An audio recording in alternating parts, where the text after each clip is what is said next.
अस्सलामुअलैकुम वरहमतुल्लाहि वबरकातुहू। उम्मीद करता हूँ तमाम नाज़रीन बखैर आफियत से होंगे। आज हम इस वीडियो में डिस्कस करेंगे class 5 science subject chapter number 7 electricity and magnetism.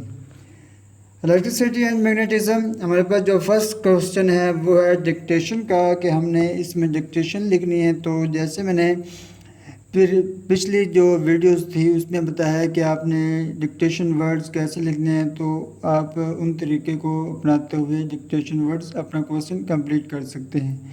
मैं रिपीट कर देता हूँ, तमाम बच्चे अपने इस सबक को अच्छी तरह पढ़ें और अपने हाइलाइटर या लेड पेंसिल कच्ची पेंसिल से उसको अंडरलाइन या हाईलाइट करते जाएं। जितने वर्ड आप हाईलाइट कर लें जो आपको मुश्किल लगते हैं उनको आप इस डिक्टेशन वर्ड वाले मतलब लाइनों पे लिखेंगे, ये आपका डिक्टेशन वर्ड वाला क्वेश्चन कंप्लीट हो जाएगा। आगे हमारे पास आता है short question, how would two natural balloons interact, मतलब नेचुरल बलून कैसे इंटरेक्ट करते हैं किसी दीवार के साथ। तो पेज नंबर 61 पे हम आते हैं स्टैटिक इलेक्ट्रिसिटी। तो यहाँ पे है when we rub a balloon with the wool cloth, negative charge moved from the wool to the balloon. This won't produce negative charges in the balloon. When we hold a negatively charged balloon near a wall, it repels the negative charge in the wall. अब ये हमारे पास पहले short question था, मैं इसको highlight कर देता हूँ ताकि बच्चों को आसानी हो सके।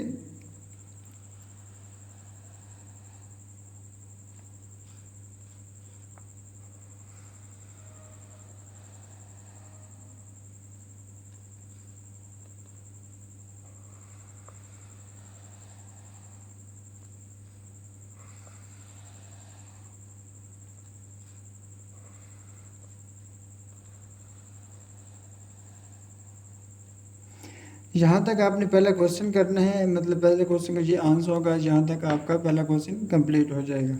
अब हम चलते हैं दूसरे क्वेश्चन की तरफ। दूसरा क्वेश्चन है मेरे पास, what is an electrical appliances, मतलब इलेक्ट्रिकल अप्लायंसेस क्या हैं। तो इलेक्ट्रिकल अप्लायंसेस में मेरे पास जो होता है, द इलेक्ट्रिकल अप्लायंसेस मतलब वो चीज़ होती है जिससे मतलब हम इलेक्ट्रिसिटी के काम वगैरह जो हमारे ऑपरेशन परफॉर्म करते हैं। तो हम इसका लिखेंगे वी नीड, यहाँ से लेकर electricity to run our machine, fan, heaters etcetera. We need it to light up bulbs, we need to charge our phone cell. यहाँ तक हमारा इसका आंसर होगा। तो इसको भी मैं हाईलाइट कर देता हूँ।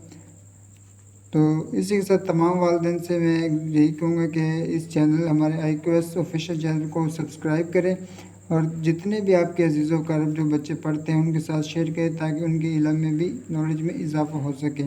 तो ये था हमारा दूसरा क्वेश्चन जो जिस आंसर था जो मैं हाईलाइट करते हैं, यहाँ तक आपका दूसरा क्वेश्चन कंप्लीट हो जाएगा। तमाम बच्चे ये दूसरा क्वेश्चन लिख लेंगे। तो हम चलते हैं अपने इस चैप्टर के तीसरे क्वेश्चन की तरफ। तो तीसरा क्वेश्चन हमारे पास, Why is the bulb unable to produce light when it below? तो इसका आप ये करेंगे कि हमारे पास जो पेज नंबर 63 है, पहले तो आप इसका आंसर लिखेंगे the bulb unable to produce light when it blows. भी आगे आप अपने बुक पे लिख लें, चाहे थोड़ा सा आपको 2-3 वर्ड लिखने होंगे। Because not connected to an electrical current, ये सिर्फ आप ऊपर वाली लाइन नहीं लिखेंगे, सिर्फ आप ये लिखेंगे बिकॉज। पहले आप क्वेश्चन लिख के, क्वेश्चन आप सिर्फ सारा नहीं लिखेंगे, क्वेश्चन भी आप यहाँ से शुरू करेंगे द बल्ब से। The bulb unable to produce light when it blows, आगे आप लिखेंगे because not connected to an electric current. ये आपका इतना शॉर्ट क्वेश्चन जो होगा वो कंप्लीट हो जाएगा। मैं इसको भी हाईलाइट कर दूं, जितना आपने लिखने आपने सिर्फ इतना लिखना, ऊपर वाली लाइन आप नहीं लिखेंगे। आगे हमारे पास जो आ जाते हैं शॉर्ट क्वेश्चन हमारे यहाँ कंप्लीट होते हैं। तो हमारे पास आगे आते हैं long question. What is an electric charge, describe the properties of charge, मतलब इलेक्ट्रिक चार्ज क्या है और उसकी जो खसूसियात है वो हम डिस्कस करेंगे। पेज नंबर 62 पे हमारे पास जो टॉपिक है charge. Charge is a basic property of matter and electrical charge is a tiny amount of energy, मतलब वो बता रहा है कि ये मादे की एक खसूसियात है और इसमें छोटी अमाउंट से होती है। तो इसके दो मतलब इकसाम होती है, पॉजिटिव चार्ज और नेगेटिव चार्ज। तो इसके आगे प्रॉपर्टीज़ आ जाती है। तो तमाम बच्चे यहाँ से शुरू करेंगे पहला लॉन्ग और इसमें प्रॉपर्टीज़ लिखेंगे। We can see electrical charge, we can observe how charge interact each other, a positive charge and a negative charge attract or pull each other, similar charge repel and or push each other। अब इसमें ये तो मतलब 3-4 शक्ल भी बने, तमाम बच्चे ये भी बनाएंगे। अब दो प्रॉपर्टीज़ हैं, मैं थोड़ा डिस्कस कर देता हूँ। पहली प्रॉपर्टीज़ हमारे पास ये है कि वो कहते हैं हमारे पास दो चार्ज हैं, एक पॉजिटिव और एक नेगेटिव। अगर दो चार्ज हैं, एक पॉजिटिव है और एक नेगेटिव है, तो वो फिर दोनों एक दूसरे को अपनी तरफ खींचेंगे। अगर दोनों चार्ज सेम है, मतलब या दोनों नेगेटिव है या दोनों पॉजिटिव है, तो वो एक दूसरे को अपनी तरफ एक से पीछे की तरफ धकेलेंगे, जिससे एक दूसरे की तरफ रेपल करेंगे, मतलब दूसरे की तरफ पीछे की तरफ धकेल देंगे। ये हमारा था लॉन्ग क्वेश्चन नंबर 1। तो मैं फिर बताता हूँ, यहाँ से लेकर charge is a basic property करके और इसकी दो प्रॉपर्टीज़ वो भी लिखनी, और तमाम बच्चे ये अशकाल भी साथ बनाएंगे। इसी के साथ हमारे पास क्वेश्चन नंबर 2 आ जाता है, differentiate between conductor and insulator. अब नेक्स्ट पेज पे हम आए, पेज नंबर 63 मेरे पास है। तो यहाँ पर है कंडक्टर और इंसुलेटर। ये आप यहाँ करेंगे मटेरियल से लेकर इंसुलेटर तक, मतलब material sound around you materials around us are of two types, conductors and insulator. A conductor is a material through which an electrical charge can move easily. Metals such as iron, copper and silver etc. as a conductor. An insulator is a material that does not let charges move through it easily. Wood, plastic, rubber, glass etc. as insulator। मतलब अब मैं तो जिसको कहते हैं conductor वो चीज़ है हमारे पास जिसमें जो इलेक्ट्रिक करंट है ना वो इजीली गुजर जाए।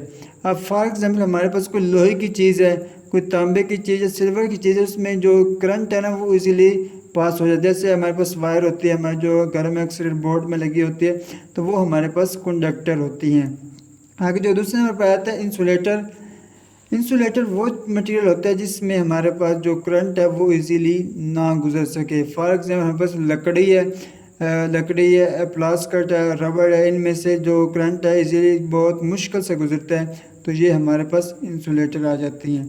तो ये हमारे पास दूसरा लॉन्ग होगा जो हमारे पास page number 63 conductor and insulator. आप यहाँ से लेकर यहाँ तक इसको पूरा लिखेंगे और तमाम बच्चे कोशिश करेंगे इस साथ ये शक्ल भी बनाने की और इनका नाम भी बताने की, कौन सा कंडक्टर है और कौन सा इंसुलेटर है। यहाँ पर उन्होंने मिसाल दी है वायर की।